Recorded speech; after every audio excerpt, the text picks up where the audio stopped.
Star Trek Voyager, Starfleet Academy, The Chance Factor. Chapter 7. Kathryn shifted in the saddle, working out the kinks in her muscles. Except for a brief stop to rest and water the animals, they had been moving steadily for almost 10 hours. Even after a week of hard training at the Academy stables, her body was beginning to protest. Ahead of her, Kathryn noticed that John was slumping with weariness too. Not surprising, Kathryn thought, as she brushed a wisp of hair off her forehead. Although the ascent through the mountain forest was gradual, they had been climbing upward constantly. There was no trail to follow, and the rocks and undergrowth made the going difficult. At least the animals had settled down. Kathryn had suggested that the Klingon lead to soothe his wounded pride when the team voted to take her route instead of his. The diplomatic decision had turned out to have several advantages. The heavy sark moved at a pace the other animals could easily match, and nothing stood in its way. Hav-Nej barged through brush, piles of branches, and tangles of vines like a bulldozer, clearing a path for the smaller, lighter animals. Jup, whose name meant friend in Klingon, would not stray far from Thorn. However, having the Targ scout the area ahead, routing any unsuspecting alien animals that lurked in the woods, had also been beneficial. Although the Targ's path meandered slightly, he led Thorn around impassable obstacles, saving them time and trouble. Talor's Celat, Chaka, roamed the surrounding woods, alert and ready to defend them from any hidden dangers. Kathryn was impressed with how fast and silently the large bear-like creature could move through the dense forest. Still, it had taken a few hours of trial and error before they finally agreed on everyone else's place in line. Neither Ginjar nor Foos liked to be near the Segal serpent. According to John, the long-haired Testayan was repulsed by the dinosaur's smell, and the hook spider did not want to risk being eaten. Endar was not happy that John could read his animals' minds, but he had to concede that the information was valuable. Rhayonica was not overly fond of the Klingon Sark. Talor's Zabathu tolerated the Saurian, but walked at a slightly faster pace and kept bumping her nose on Rhaonica's tail if she followed John.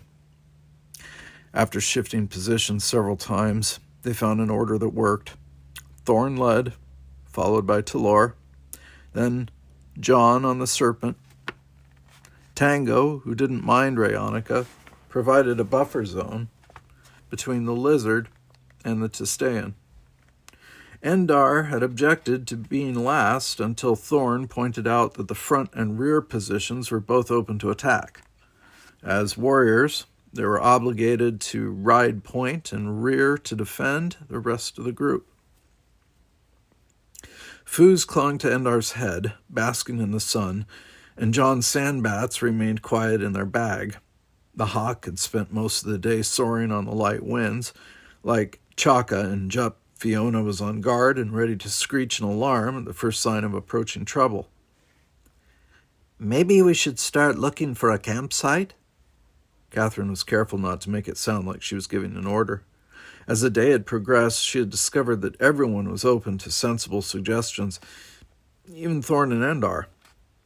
At the front of the line, Thorn twisted in his saddle to look back with a shake of his head. "We have to cover at least 3 more kilometers if we want to arrive at the probe site by mid-afternoon tomorrow." Kathryn nodded, accepting the Klingon's decision.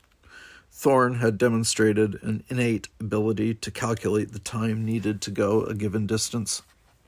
His estimates, based on the terrain, the incline, and the animal's speed, had been amazingly accurate, and Kathryn trusted his judgment. "Another hour, then we'll look for a place." Turning forward again, Thorn pushed Hav-Nej through a thick stand of brush. The massive sark trampled the dense vegetation with a satisfied grunt. We have another 2 hours of daylight, Thorn, Endar called out. We should keep going. The animals are tired, Endar. Kathryn looked back at the Talarian riding behind her. And so are we. She could ride into the night if necessary, but she didn't want to single out John as the weak link. Speak for yourself, cadet, Endar sneered. I'm not tired. If we stop before the sun sets, it'll be because you women and the boy can't keep up. John straightened in his saddle. I can go as long as you can, Endar. Talor's reaction was more rational. We'll need light to set up camp and secure the area. The Vulcan makes a good point, Thorn said. I once had a Vulcan who slept on a hill of Klingon fire beetles because he did not check the ground. The humiliation hurt almost as much as the poisonous stings. Talarians sleep in trees above such hazards, Endar countered. Then you must hope the trees on Deer 4 are not the preferred habitat for snakes. Talor glanced back, her expression blank. Kathryn wasn't sure, but she thought she detected a sparkle of amusement in the Vulcan's eyes. A hopeful sign for the Vulcan diplomatic corps and the galaxy, she thought, hiding a smile.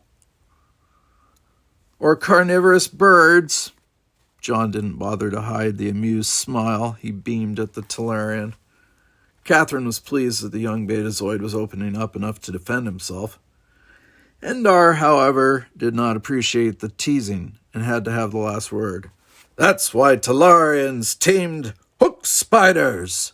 Foos will protect me from all those dangers.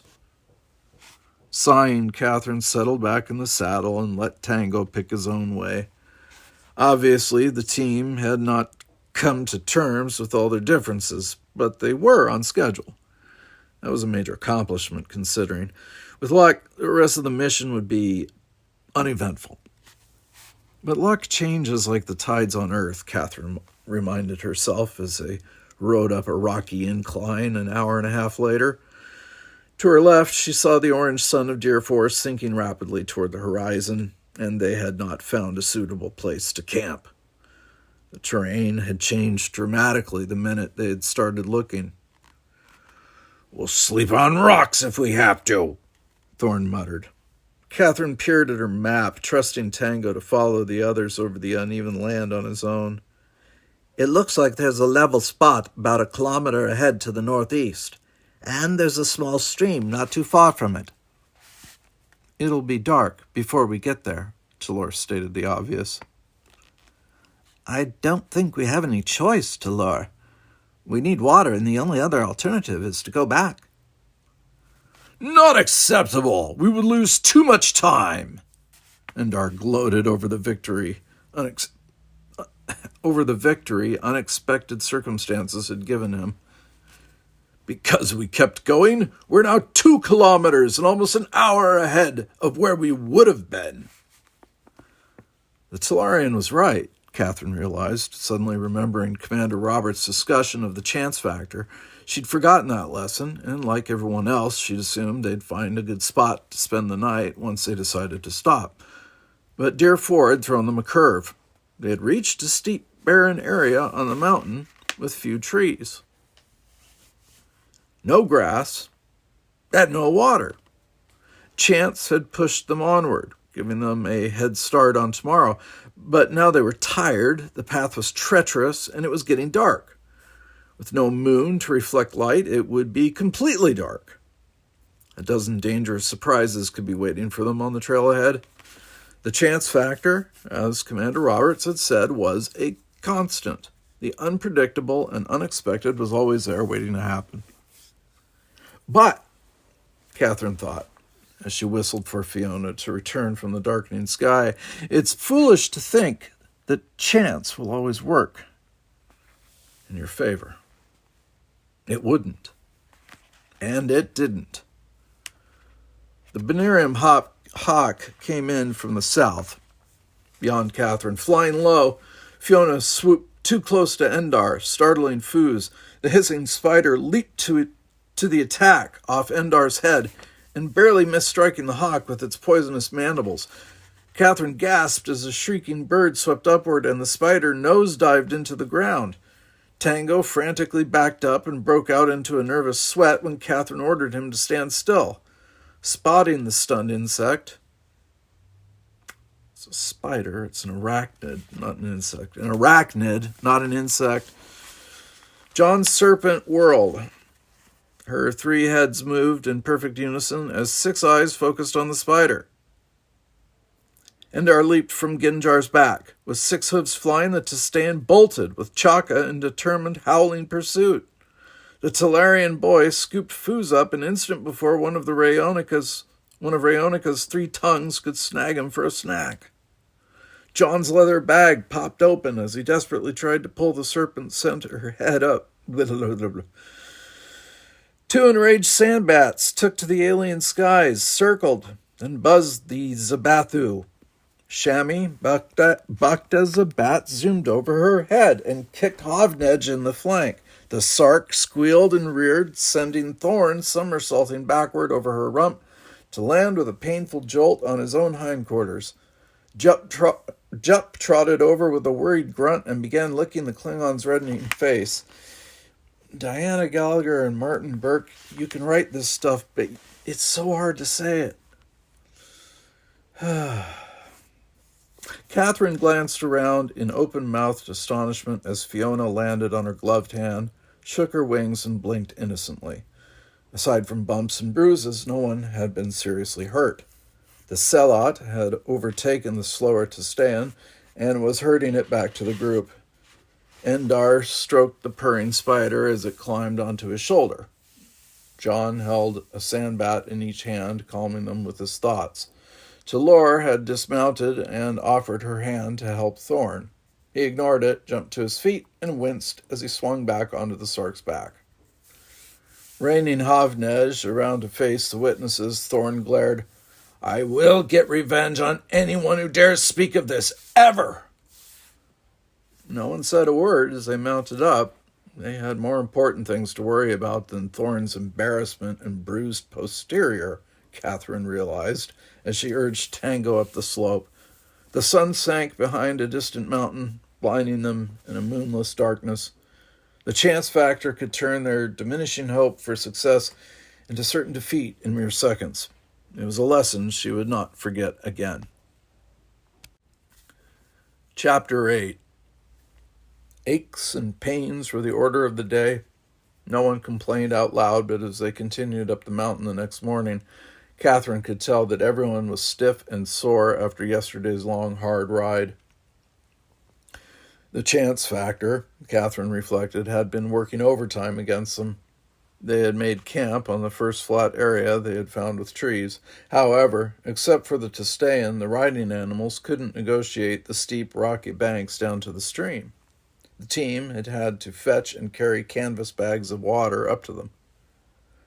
Except for Endar, who did not hesitate to boast about Ginjar's nimble climbing ability, they had all sustained minor scratches and bruises scrambling up and down the rocks in the dark. Then, because they had ridden farther than they intended, Thorn decided they were too close to the pretend native tribe's ceremonial site for a fire. Captain Holbrook had warned them not to do anything that might alert a primitive people to their presence within a specified range. The Klingon wasn't absolutely certain they had crossed that invisible line, but he didn't want to fail one of the mission's objectives by default. The mountain temperature dropped to almost freezing, but they did not build a fire. Fortunately, Starfleet's flashpack field rations heated automatically when opened, and the containers completely biodegraded 2 hours after being activated. Using their flashlights, a technological convenience Holbrook had allowed for safety reasons, they had checked the ground for wildlife and rocks, but it was impossible to clear away all the debris. Their bedrolls had not provided enough cushioning between them and the ground, which was cold, hard, and covered with small stones. A hot meal had been the only high point of the long, dark night. Sighing, Kathryn waved a bright blue butterfly with a 6-inch wingspan away from Tango's ears. Even the mild-mannered quarter horse would tolerate only so much. Still, although she had awakened feeling like she had slept in a freezer on a bed of jagged myrmidon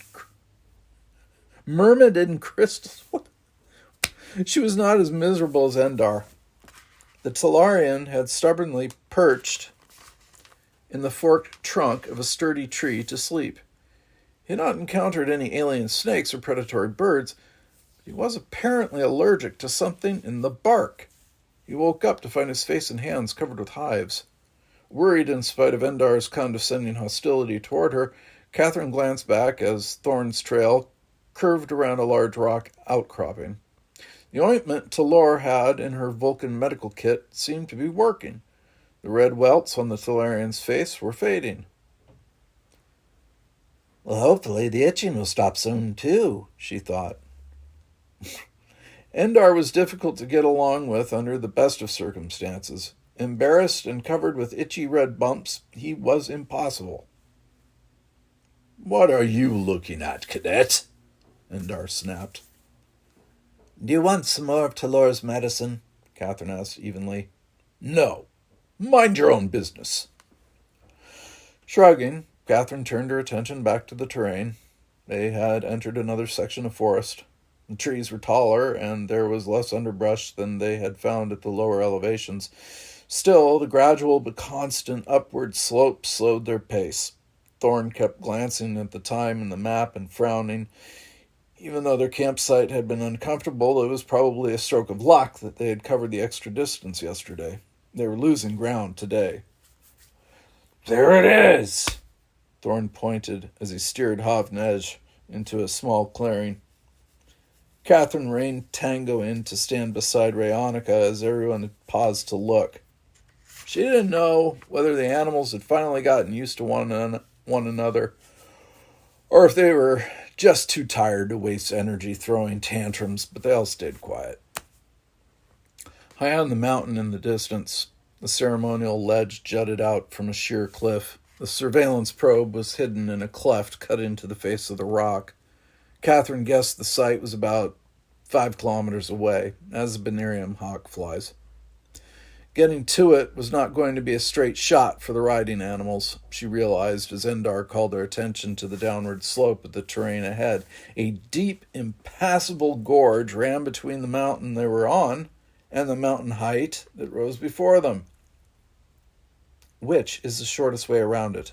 Talor asked. Thorn shrugged. I don't know. It's not on the map. Endar scowled at Kathryn. It'll be your fault if we can't get past the gorge, Janeway. It was your idea to go this way. John hung his head. He had voted for Kathryn's route along with Talor. Placing blame won't solve anything, Talor said. We all voted and agreed. Kathryn was not going to defend a decision that made perfect sense given the available information. We have to decide what to do now. We go east, Thorn said. Why? Talor asked. Thorn set his jaw. East or west? We've got a 50-50 chance of picking the best route around that ravine. Not good enough, Kathryn thought as the Sellet came bounding out of the trees from the west. Chaka ran up to Talor, whined excitedly, and ran back into the forest. Several seconds later, the huge-fanged creature returned, sat down, and whined again. I think we should follow the Sellet. Kathryn didn't hesitate to make the suggestion. If her hunch was wrong, the time lost would doom the mission, but that was a chance she had to take. Bramble had led her out of too many tight spots in the Indiana woods for her to ignore Chaka's obvious signals. The Sellet had already found the best route. The team just had to listen. Yes, Talor nodded. Chaka knows the way. Thorn looked down at the Targ. Which way, Jup? The Targ grunted and wagged its stubby tail, but it didn't move one way or the other. Endar's eyes flashed defiantly. We should go east, Thorn. If we let these women and that boy make another decision, we'll never reach the probe. That is completely illogical reasoning. Talor's voice had a slight edge. I agree with Kathryn. We should go west after Chaka. Thorn's eyes narrowed. East! John flinched as everyone turned to stare at him. Once again, the Betazoid had the deciding vote. Trust your own instincts, John, Kathryn said gently. Nodding, John took a deep breath and closed his eyes. The serpent's middle neck flexed as John loosened his hold on the reins and talked to her with telepathy. A tense moment passed. 3 heads turned together as the dinosaur moved out on her own, heading west on the Sellett's trail. Kathryn reined Tango to follow and released Fiona into the sky. Talora fell into place behind the horse. 5 minutes later, Thorn and Endar brought up the rear in sullen silence. Chaka was waiting for them where the slope met the sheer drop into the ravine. When they caught up, the Sellet led them down a wide, gradually descending ledge to the base of the gorge. There was a secondary split in the rock face on the opposite side. Letting Endar lead on the sure-footed to stay in, the team entered the narrow, winding canyon. An hour later, they emerged from the rock walls onto the forested slope of the ceremonial mountain. At most, they had lost half an hour. All right. Taking their usual places in line, the group moved steadily upward toward the probe without speaking. Kathryn was very much aware that the animals were beginning to function as a better team than their intelligent but stubborn handlers. Still, Kathryn felt a growing respect for her companions. Although Talora's diplomatic skills left a lot to be desired, her logical approach had a stabilizing effect. Rather than giving in to their pride and aggressive impulses, Thorn and Endar had held their tempers in check for the good of the mission. And John had shown courage by sticking to his convictions in spite of his lack of confidence and feelings of inadequacy. Even she had gained some valuable insights, Kathryn mused. Even she. Everyone on the team, including the animals, had something significant to add to the whole. Although she didn't trust everyone's motives, she had learned to trust their individual talents. Separately, they couldn't do the job. As a unit, they could. It would just be a lot easier if they could overcome their differences of opinion and cultivated prejudices. Seeing Fiona begin a circling descent overhead, Kathryn called the hawk back to rest for a while. As they neared the clearing by the ceremonial cliff, the forest became more majestic. Almost no underbrush grew beneath the high, thick canopy of needled branches on the giant trees, and very little light filtered through. Dust motes danced in the few rays of sunshine that penetrated the forest gloom. Captain Holbrook had chosen his pretend ritual gathering place well. There was an eerie, almost mystic quality to the shadowed landscape. "This is it," Thorn announced calmly as he rode the Sark into a clearing. The ground was carpeted in a spongy moss that muted the sound of hooves. "Are we on time?" Endar asked as he dismounted and tied Ginjar to a tree. "Yes." Oh, sorry. Yes, but we do not have time to spare. Talora slid off the Zabathu and stretched. Chaka nuzzled her hand for a pat on the head, then ran off to check the woods. Draping the reins over Shammy's neck, the Vulcan took a handful of nutrition pellets out of her saddlebag and dropped them on the ground. Kathryn did the same for Tango and sent Fiona skyward to scout the surrounding forest from the air. She felt a distinct sense of satisfied triumph. Everyone seemed to share. Even though they didn't have any margin for error, they had reached the site on schedule, and they had a fighting chance of reaching the beam-out point on time, too. Havnej and Jup lowered themselves to the ground as Thorn walked to the cliff to locate the malfunctioning probe. Kathryn paused beside the Klingon as he knelt to peer over the edge. She swayed slightly as she looked down. The ledge they were standing on jutted out from the side of the mountain. However, the rock platform sloped inward again under them, giving her a sense of being suspended in midair. The cliff itself was a sheer drop, and the bottom was too far down to be seen. She took a step back. "Very clever." Thorn actually grinned. "No one could find this probe unless they knew where to look." Kathryn frowned. A compact surveillance probe was wedged into a cleft where the rock ledge curved under. But how do we get it out? She did not add what else she was thinking. Without falling. Good question, John said. I don't want to climb down over the edge. We brought rope. Endar shook his head in disgust. Now we know why. I'll go. That won't be necessary. As Talor knelt beside the Klingon, Fiona suddenly screeched overhead. Kathryn had never heard the bird call exactly that way before. Captain Holbrook had just described it. It was a hawk's shrill warning of danger. Everyone looked up, including the tethered riding animals they had left at the edge of the clearing. Tango, Shami, and Ginjar pranced nervously. Foos folded his legs into the Tustayan's long hair to get a more secure grip. The Sark grunted as she started to stand up. Rhaonica drew back her heads and hissed. The Sandbat stirred inside the leather back, hanging from her saddle. The Targ raised his snout to test scent. The Sellet yelped in pain somewhere in the woods. Urgh! Kathryn's heart thudded against her ribs as she turned toward the sound of Chaka's cry. Urgh! A monstrous cat-like animal with greenish-brown fur and gleaming fangs burst out of the forest with an enraged roar. It charged toward them with unbelievable speed. The chance factor had finally hit them with a life-and-death crisis. Kathryn dropped to one knee, prepared to spring aside. It was a futile exercise. They were all trapped on a ledge that ended in thin air on three sides. There was nowhere to run.